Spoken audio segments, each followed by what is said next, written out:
In today's video, I'm going to teach you how to find transactions in QuickBooks Online.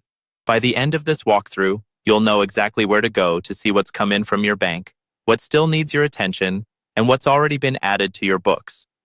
Let's start from your QuickBooks Online dashboard. Look over to the menu on the left-hand side of your screen. This is your main navigation panel, and it's where you'll find most of the tools you use day to day.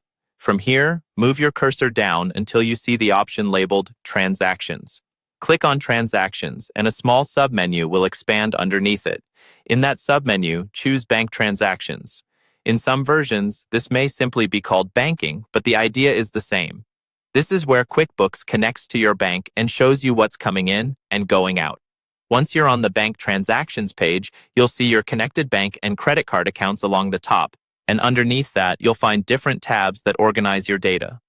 The first one we'll focus on is the For Review tab. Click on the For Review tab.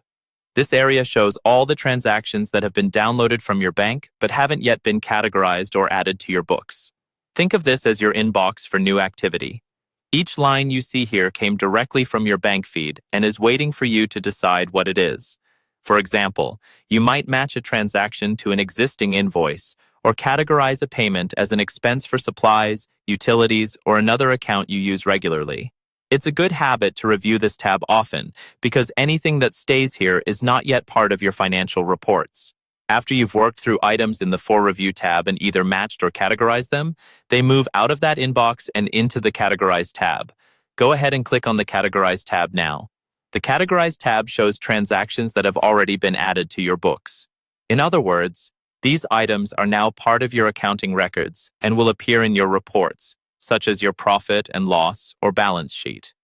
This is a great place to double-check past decisions, confirm that something was recorded correctly, or review your history if you're troubleshooting a discrepancy.